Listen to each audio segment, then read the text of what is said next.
Allô, allô, bonsoir et bienvenue dans la chaîne La Bible en audio. Nous allons continuer notre lecture dans le livre de la Genèse, au chapitre 19 et au chapitre 20, Bible de Jésus-Christ. Or, sur le soir, les deux anges arrivèrent à Sodome et Lot était assis à la porte de Sodome. Quand Lot les vit, il se leva pour aller au-devant d'eux et se prosterna la face contre terre, et il leur dit, Voici, je vous prie, mes seigneurs, entrez maintenant dans la maison de votre serviteur et passez-y la nuit. Lavez-vous les pieds, puis vous vous lèverez dès le matin et continuerez votre chemin. Et il dit, Non, mais nous passerons la nuit dans la rue.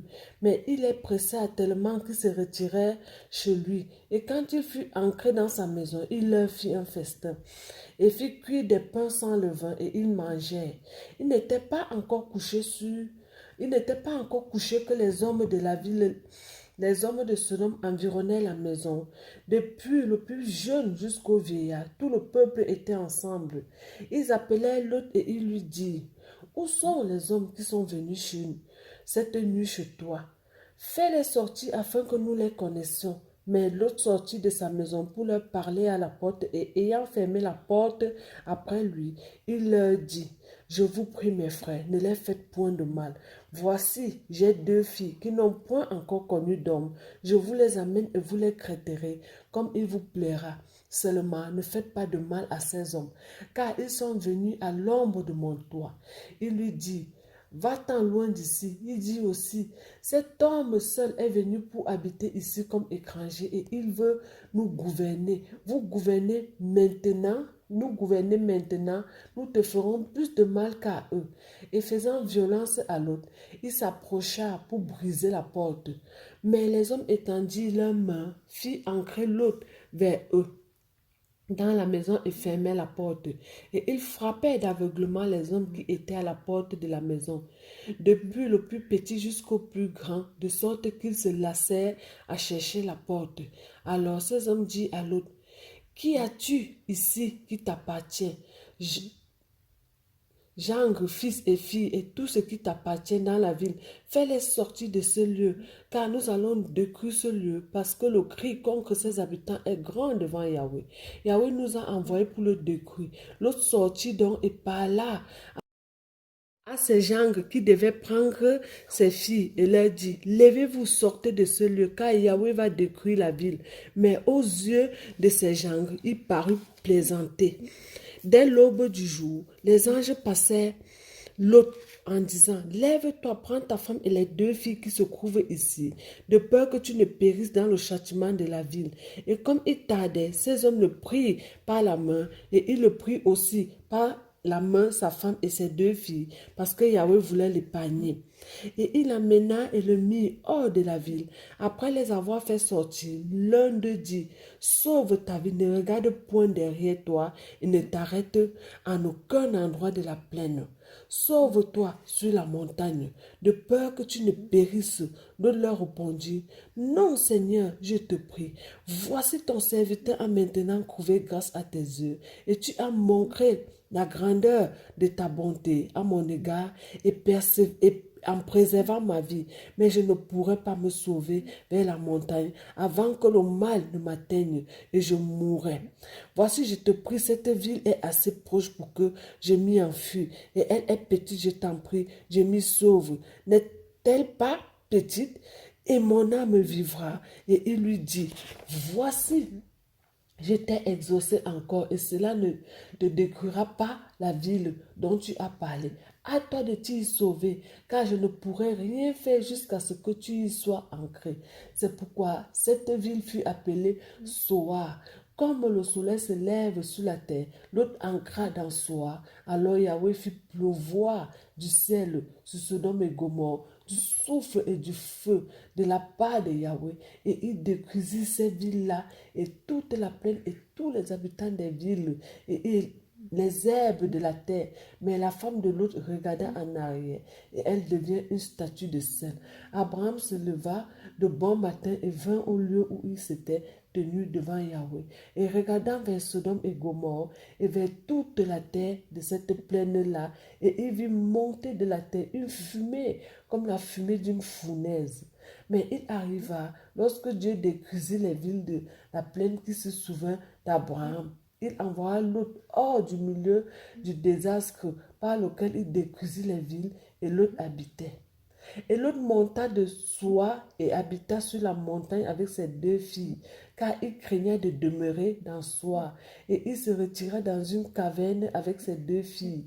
Et l'aîné dit à la plus jeune, notre père est vieux, et il n'y a personne sur la terre pour venir vers nous, selon la coutume de tous les pays. Viens, donnons du vin à notre père, et couchons avec lui afin que nous conservons la race de notre père. Elle donnait donc du vin à boire à leur père cette nuit-là. Et l'aîné vint et coucha avec son père.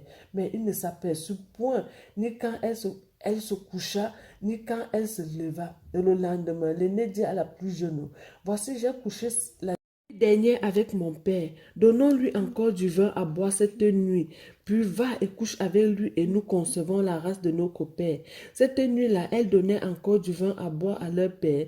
Et la plus jeune se leva et coucha avec lui, mais elle ne s'aperçut point ni quand elle se coucha, ni quand elle se leva. Ainsi les 2 filles de l'autre conçurent de leur père. Et l'aînée enfanta un fils qu'elle appela du nom de Moab. C'est le père des Moabites jusqu'à ce jour. Et la plus jeune aussi enfanta un fils qu'elle appela du nom de Ben-Namin. C'est le père des Ammonites jusqu'à ce jour. Genèse chapitre 20, Bible de Jésus-Christ. Et Abraham s'en alla de là pour le pays du Midi. Il demeura entre Kadès et Shur, et il habita comme étranger à Guéra. Or, Abraham disait de Sarah, sa femme, c'est ma sœur. Et Abimelech, roi de Guéra, envoyait des gens prendre Sarah, mais Dieu apparut la nuit dans un songe à Abimelech et lui dit, voici tu vas mourir à cause de la femme que tu as prise, car elle a un mari qu'il a épousé. Abimelech, qui ne s'était point approché d'elle, répondit, Seigneur, feras-tu donc mourir une nation juste? Ne m'a-t-il pas dit, c'est ma sœur? Et elle-même aussi n'a-t-elle pas dit, c'est mon frère? J'ai fait ceci dans l'intégrité de mon cœur et dans la pureté de mes mains. Et Dieu lui dit en songe, je sais que tu l'as fait dans l'intégrité de ton cœur. Aussi, j'en ai empêché que tu ne pêches contre moi. C'est pourquoi je n'ai pas permis que tu la touches. Maintenant, donc, rends la femme de cet homme, car il est prophète. Et il priera pour toi et tu vivras. Mais si tu ne la rends pas, sache que tu mourras, toi et tout ce qui est à toi. Et Abimelech se leva de bon matin, appela tous ses serviteurs et rapporta à leurs oreilles toutes ces choses. Et il fut saisi de crainte. Puis Abimelech appela Abraham et lui dit, que nous as-tu fait? Et en quoi t'ai-je offensé? Que tu aies fait venir sur moi et mon royaume un grand péché. Tu m'as fait des choses qui ne se font pas. Abimelech dit aussi à Abraham, qu'as-tu vu? T'ai-je obligé de faire cela?